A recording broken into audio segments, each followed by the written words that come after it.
Welcome to Beyond Vows Veils, your luxury wedding experience. Our podcast, I feel, is a treasure trove of inspiration and insight for newly engaged couples. Join us as we have captivating stories, expert insight, and real wedding experiences that you can listen and learn from.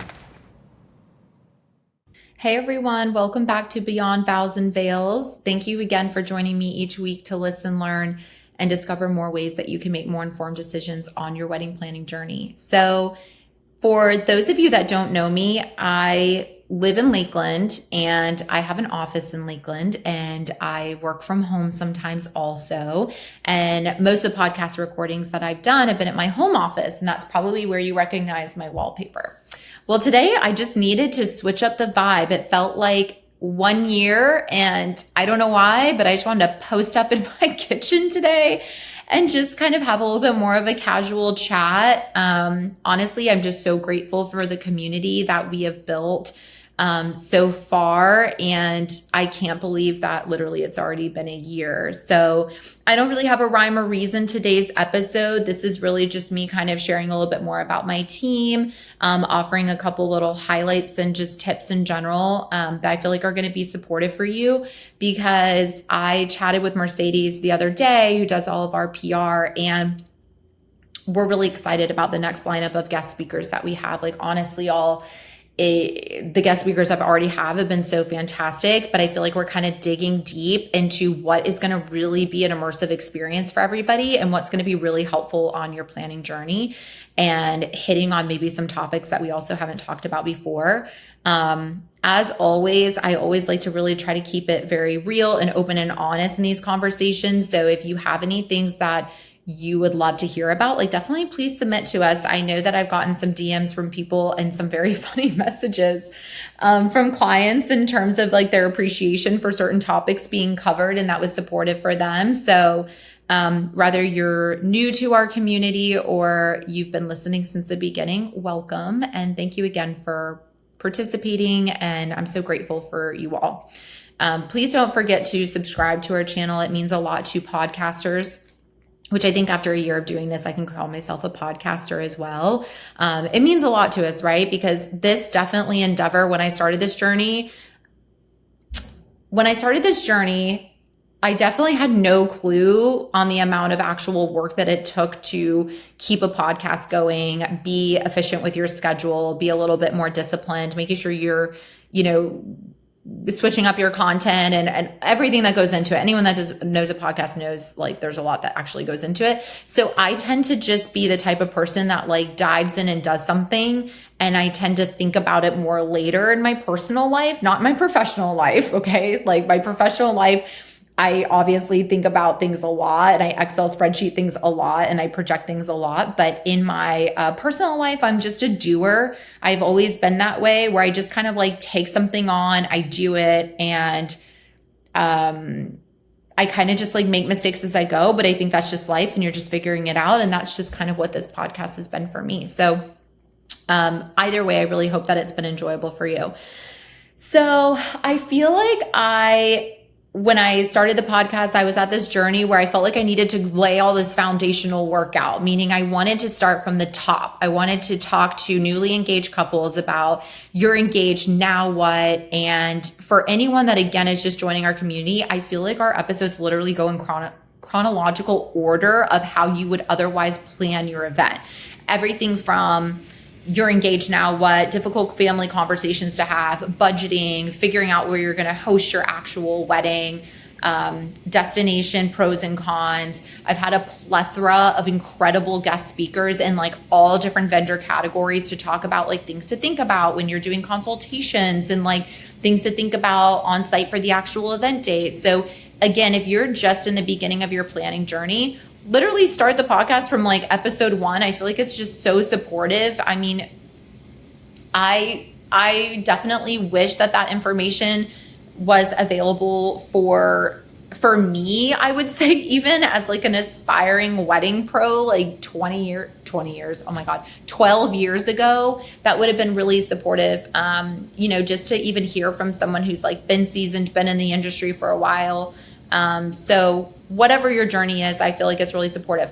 But it's a new year, right? So I kind of feel like today I want to mostly just talk about almost like the end phases of planning, right? Like what goes into that? You're now like a couple months or a couple weeks or weekend of your actual wedding. And so now you're trying to navigate that process. And so like what all happens there?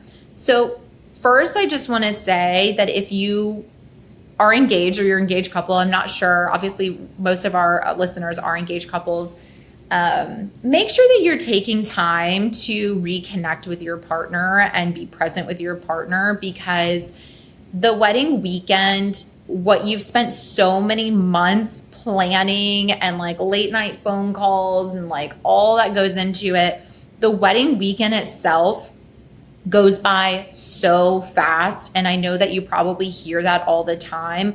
I know that when I gave birth to my son, people told me all the time, like, time goes by so fast. And now he's 7. So like, I do get it. But wedding weekend wise, it's literally blink of an eye, it's over. And so one thing that I just encourage you to do in these final weeks or however long you have left to plan your wedding is to try and slow down. Try to create moments with your partner where you're still the fiance before you're the wife. Because you have many, many years to be the wife. You only got so many time to be the fiance. So just take time and just enjoy each other. And in addition to that, like, don't forget to just celebrate the fact that you are getting married. Don't forget what your intention was going into your wedding planning weekend. One of the favorite episodes that I recorded this year was with a past client of mine, actually, Umam and Amit, and they spoke about the importance of going into your wedding planning journey with intention, and also just going into it with whatever your set of values are, and making sure that every decision that you made, both in the pre-planning and on site, were in alignment with that. And I feel like that really is supportive for anybody in their wedding planning journey. So you don't have to have ideally, if you could have that conversation in the beginning, fantastic. But even if you're at the final stages of your planning, like definitely checking in with each other and just making sure that all those like T's are crossed, I's are dotted, and that you really do feel like good about going into the experience together. Another thing I would say is that if you are in the final stages of your planning, there's going to be a lot of like wrapping up final invoices, collecting all the final paperwork. 2 pro tips that I have for you, because I feel like this actually happens, just totally happened to me. If your designer is subcontracting your chairs, okay, so you have like the banquet chairs usually come standard at the property. A lot of clients will opt for like a Chiavari chair or a ghost chair or something fun like that for their events. And you're still fluctuating on like plus and minus people dropping out or adding in for your counts. Make sure 2 weeks out, even the week out, that you cross-check your numbers again to make sure that the designer or subcontracted chair company or whomever it is aware of what your final count is. Because I've definitely had to be that person that was like, hey, so we're totally short like 10 chairs. Can you please bring some additional chairs? Luckily, I was able to recover from that situation because I have a great relationship, but it's not always that case. And so you want to make sure that you actually, whatever your quantity is, I always recommend that you order a little bit of a surplus just in case for people that show up and that didn't RSVP. But what are you going to do now because they're there? You just want to make sure that you're always prepared. Second pro tip is you're going to be getting from your properties or your venues what's called a banquet event order. So that's oftentimes in our industry called a BEO. And that essentially is the venue's version of your timeline, but outlined in a way that like, here's the events, here's the date, here's the time, here's the quantity of guests, and then here's the details related to that event space on that event date. Make sure that you're checking the quantities, because when you do your final billing with the venue, you want to make sure that the quantity is broken down into 3 different sections. One is who is above the age of 21. Second is who is under 21, and then who is 3 and under or a child, because they're all going to be priced differently in accordance to what you've already pre-negotiated with your property. But quite frankly, if they're 21 or under, under the age of 21, they're not going to be drinking from your bar. So even if you're doing a bar package, you should still be able to submit an adult count from a different count of people that otherwise are not of legal drinking age. So that's one thing I think is really supportive, and it actually does save quite a bit of money, just depending on where your guest count sort of lands. And then also, I think just in general, like if you're in the final stages of your planning, hopefully your planner has thought of this, but I've always been a big consolidated timeline person. So what I mean by that is you have this like massive schedule, right? Everything from like hair and makeup starts to photo starts to when vendors are arriving to set up to all the nitty gritty. And essentially when your family gets on site, as much as you may want to hope and pray that they are going to read that timeline, the chances are very slim because they're hosts, right? They're celebrating, they're having fun with their friends and family. Hopefully they're present and they have a planner that's able to take care of all the logistics, and they can just like catch up and have like a big family reunion on top of celebrating their kids' unions together. Create a consolidated schedule. What I mean by that is mom of the bride only needs to be aware of what time she's up in the morning and needs to be in hair and makeup and what time she needs to be dressed for photos. Outside of that, she really just should be escorted to the events. And here's what we're doing now, and here's where we're going over here. And the reason I say that is just because for me, I have built my brand and built my company on having my clients be guests at their occasions, be host of their occasions, and not be tied into all of the logistics that tie into an actual event. So that's just one thing I really want to emphasize for those that are like kind of wrapping up their overall occasions, just check-ins. And then I just think it's a nicety, like, yeah, it might take you a little bit of extra time, but ask your planner to create consolidated versions of the timeline for all of your vendors. Your hair and makeup artist does not need to know like what time the DJ is testing his cold sparks in the ballroom. They only need to have the information that is pertinent to them. And quite frankly, if you consolidate things down, I feel like the likelihood that people are actually going to read that information is a lot higher. Same thing with your wedding party. Love a wedding party. Okay, so like I'm not hating on bridesmaids and groomsmen. But if you have a large wedding party, they're in celebratory mode the time they get off the flight, right? Because they're having fun. They're enjoying their time with you. They know that they have some like tasks and responsibilities. But anyway, that's like, we should do a whole episode about like bloopers or like behind the scenes of like wedding party, because it's literally hilarious. But for your sake, again, a consolidated timeline to go out to the bridesmaids. Hey girls, here's what time you're in hair and makeup. Here's the schedule. Make sure you arrive X amount of time early for your service. Please don't come with wet hair unless you're getting a blowout, like things like that. I just think that it's really important that they have a very consolidated piece of information that they can like check on their phones and be like, oh yeah, I'm supposed to be here at this time. Groomsmen,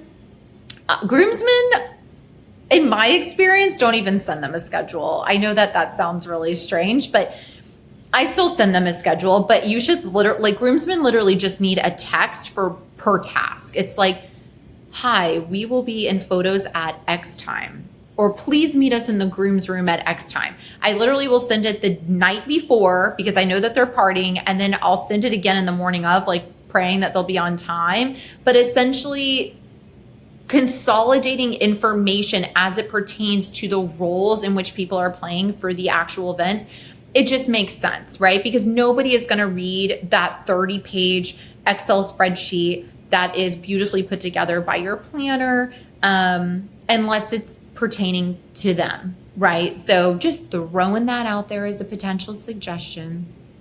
And then outside of that, I think as far as like on-site deliverables. So I would say majority of the clients that I work with will always do like a fun welcome bag or some sort of like a hospitality gift to let their guests know when they're arriving that they're so excited to see them. I feel like the only critical thing that's in that welcome bag is a schedule of events that outlines all the details and start and end times of the functions, maybe even like a fun little map on the back. If the property is super huge, right, you can kind of indicate where different things are located. And then also if you're doing an offsite property, you need to have like shuttle schedules listed anyway on that. But for the welcome bags, okay, my company actually, it's not that we can't offer that concierge service, but traditionally the welcome bags need to be ready one day prior to the first guest check-in. So if your first guest check-in is on Thursday, those welcome bags really should be delivered by Wednesday, ideally. Because otherwise what's going to happen is you're going to get a bunch of phone calls about like, I got a welcome bag, but I didn't get a welcome bag. And you just don't want to start your wedding weekend off with a headache. And so I would just advise you that if you are doing welcome bags or you're having someone put together some gifts for you, to make sure that you've coordinated that with your venue coordinator, your front desk management team. Usually generic bags are the best, right? Because it's the same generic bag per guest room and you can't really mess that up. But I've had a lot of clients also that wanted name specific or family specific name bags. And so that just takes on a different layer of coordination. So you just want to make sure that your venue is prepared for that and aware of how that all needs to take place on the actual wedding weekend. And then I think just for bridal prep in general, if you're arriving to the property, like, I don't know, if it was my wedding weekend, I think that I would probably want to schedule like a spa service before everybody came in, or like, I don't know, like a fun little mini date with my fiance before like guests started to arrive. So think about how you can also set yourself up for cultivating like a peaceful vibe before going into what may feel like a hectic weekend. It shouldn't feel hectic, but at the same time, it is a little bit of like organized chaos at certain time frames, especially if you're doing a multicultural event. And so you just want to take that time to like get in the right headspace. And so whatever that is for you, whether that's like sticking to your routine, like going to the gym in the morning. I one time had a client of mine that was a professional athlete, and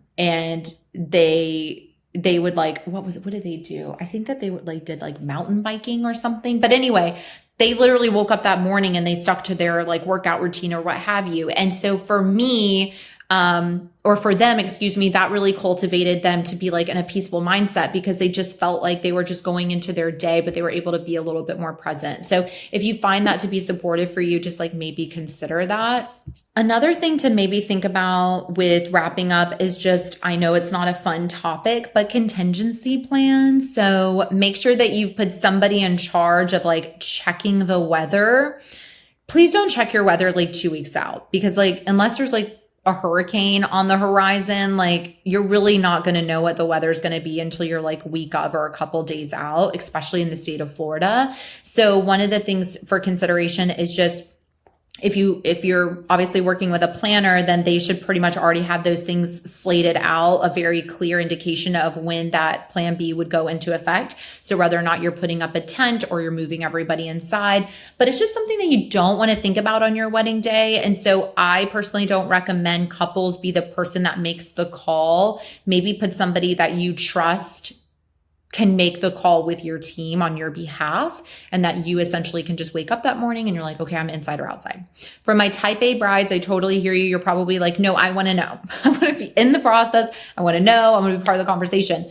If that's just what's going to keep you calm is to actually be a part of that decision-making process, then more power to you, right? But having those conversations in advance, okay, how are we going to manage this contingency plan? Who's making the call so that you're not having to like figure that out on the day of the event, I think is really supportive.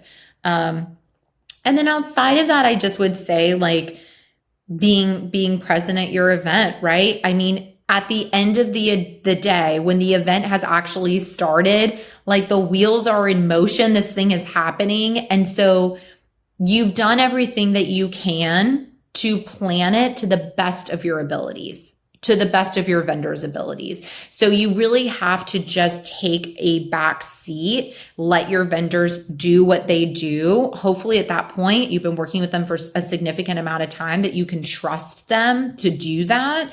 To allow you to actually be present and fully take in all the memories that the next 48 hours, 72 hours are going to give you, right? Because the one thing I think as a planner that I've really I've really come to appreciate with time is slowing down, because it's a high-paced, high-energy day.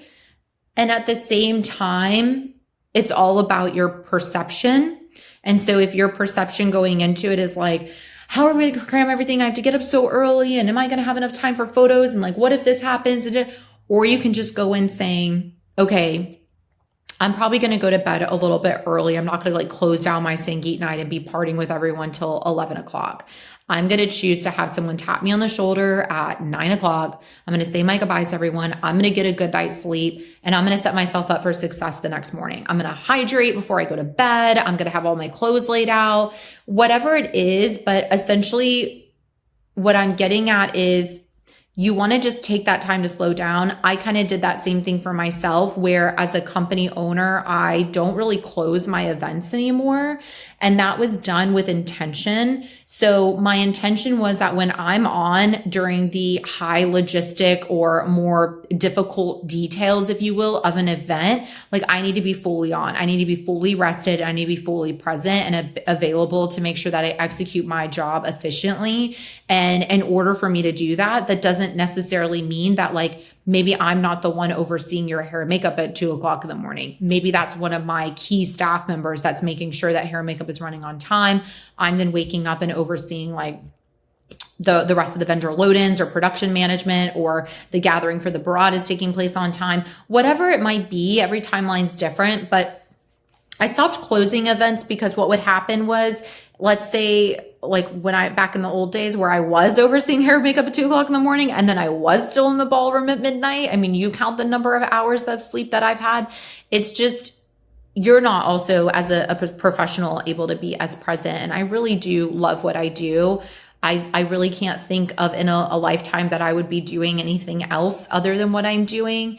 And so I enjoy what I'm doing, but I think that I enjoy it less if I'm not intentional about my energy modulation, if I'm not intentional about relying on my amazing team to also do what they need to do.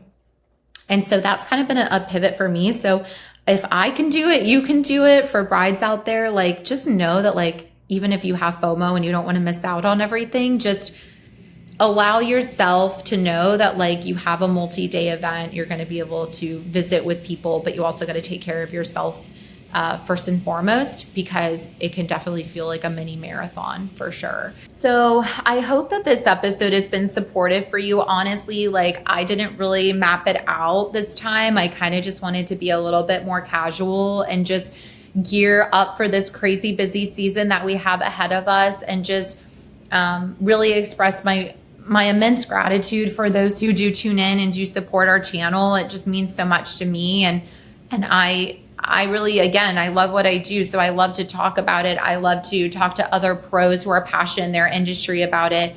And for me, putting other people also on a platform that they can show their talents is a passion of mine. So thank you again, and I'll see you next time.